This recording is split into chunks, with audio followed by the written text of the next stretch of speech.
In this video, I'm going to go over 2 big things I did recently and thus give a life update as a result. As someone with a severe mental illness, that illness can make it hard to live life. So often my schizoaffective disorder bogs me down. But at the end of the day, I'm stuck with it and I can't let it hold me back. So all I can say is don't wait, just do the thing. And this video is about me doing the things. The first big event I've done recently is Dragoncon. Dragoncon is kind of like Comic-Con. It's not one of the branded Comic-Cons you'd find in San Diego or New York, but it's still 80,000 people, all of which are nerds. They gather for 5 days of shenanigans in downtown Atlanta. You can see a bunch of those nerds in this video here. That is so many people. And when I go to conventions, I primarily cosplay, meaning that I make and wear costumes of my favorite characters to these events. This time around, it was mainly Minecraft cosplays, which I'll get to. Part of cons for me is the escape factor. I don't have to be me when I'm dressed up in a costume, and there is something to be said for that. I do anywhere from 4 to 7 cons a year, some big, some small, and they really add to my life.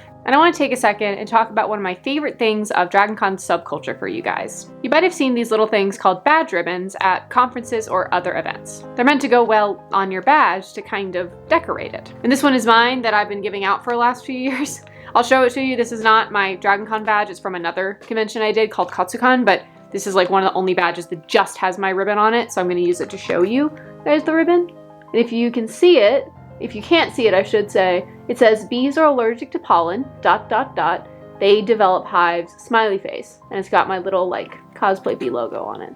And of course it's a bee pun because this is me. But at Dragoncon, they actually go a step further with these. They not only have badge ribbons to be given out as part of the regular culture, but they also have badge ribbon competitions. People spend their entire con going to meetups and elsewhere to collect as many unique ribbons as possible. And then they put every single one on their badge. They compete for who has the most, and you can see in this video that I'm showing on the screen that this can get a little bit extreme. It can get a little bit crazy because people take it very seriously. And as for the rest of the con, these people merely roll up their ribbons, clip them with binder clips, and then go about the con as normal to keep them from, well, dragging on the floor. Because trust me, I wondered that too. I usually collect a few, but I don't put every single ribbon I receive on my badge. This is my badge from this year, for example. So I have a few on each side, and then I have my little collection here. And this is just the ones that I really liked because I don't want to have to deal with having to roll anything up, but I do kind of think this is a solid con. This is a solid collection. I'm happy with this because it just has a few of my favorites.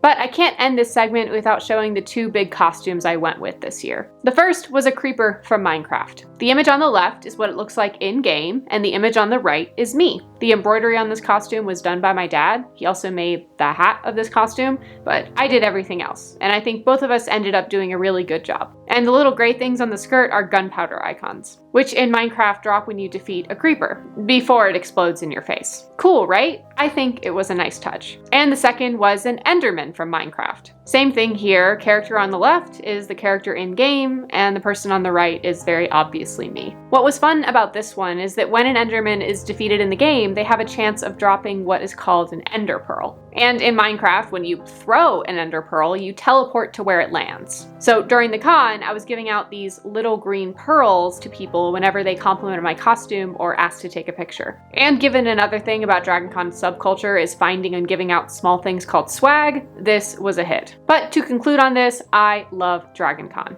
It's one of my favorite events of the year, and I hope I can do it next year. And now you can see I have changed my shirt because the other big thing that happened was the HealtheVoices conference, which I will explain a little bit more about that in a minute. But first, I need to say that the conference was run by Johnson & Johnson, which means that I have to say a little disclaimer, meaning that Johnson & Johnson paid for my travel and accommodations for the conference, and all the opinions I express here are my own, and not reflective of Johnson & Johnson. Okay, with that out of the way, let's get started. The HealtheVoices conference is an annual event that this year was held in a cute hotel in Princeton, New Jersey. It was the 10th year in a row they've done this conference, and now I kind of want to show you the rest of the shirt, because the rest of the shirt makes a little bit more sense now, because it's got a big 10 on it, because they've done it for 10 years in a row. They gave out these shirts at the conference. It is such a cozy piece of clothing. I love it so much. I love it so much. But the conference this year brought together over 120 health advocates that do their advocacy online. aka people like me and what I do with this channel. And when I mean health advocates, I mean, yes, mental health advocates like me, but also advocates for heart conditions, for multiple sclerosis, for low vision, and other disabilities and conditions. I think J&J said they've had representation of over 90 conditions over the years, or maybe they meant this year alone. I actually can't remember and I didn't really write it down, but either way, lots of conditions were represented at this conference. But I applied a while back and I was thrilled when I got in. I ended up having to fly for this conference, but it was worth the usual plane anxiety I get when I travel. To start, the events were wild. The keynote speaker for one made me really think. That talk redefined what normal meant for me. And I really want to talk about that in a separate video, as it is so important. At one point, I was 20 feet away from the CEO of Johnson & Johnson, like the whole organization, and that was insane to me. And that's the thing about this conference. It wasn't a few good talks, it was a lot of good talks. It was a bunch of thought-provoking events. I left with parts of my advocacy redefined, more than just the word normal. I also went away from this conference with video tips, which I loved getting.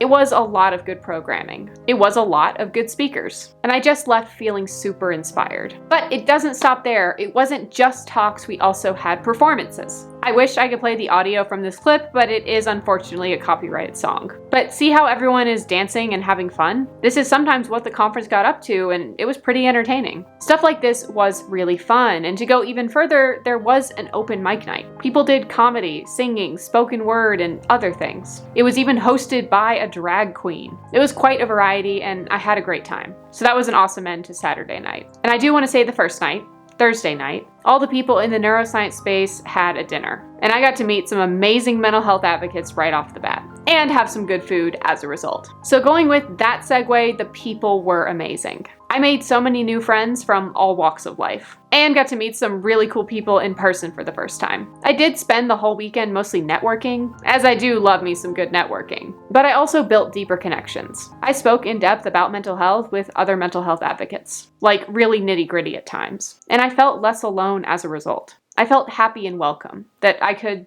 be myself. And there's something to be said for that. I also talked with advocates from other niches. I learned a lot about various conditions too, and the awesome advocacy that is being done for those conditions. There were so many cool people to meet, but this conference really made me think about how I view and treat my advocacy. And it reaffirmed that I'm doing the right thing when it comes to Schizokitzo. I got validated and supported. And that's the HealtheVoices conference. I hope to go again next year and level up even more, but we'll see. I'll slam the apply button. And that's the fall check-in. I want to reiterate that it's important to do things. Mental illness can so easily keep us from living full lives. So if you are able, just get out there and do things. They don't have to be big things like what I've mentioned here, they can be small things too, like coffee with a friend or a trip to the mall to window shop. And I can say that sometimes it is uncomfortable. But you have the power to make the uncomfortable comfortable. So keep going, you got this. Other than that, thanks for joining me once more. Subscribe if you haven't already, and I'll see you in the next one.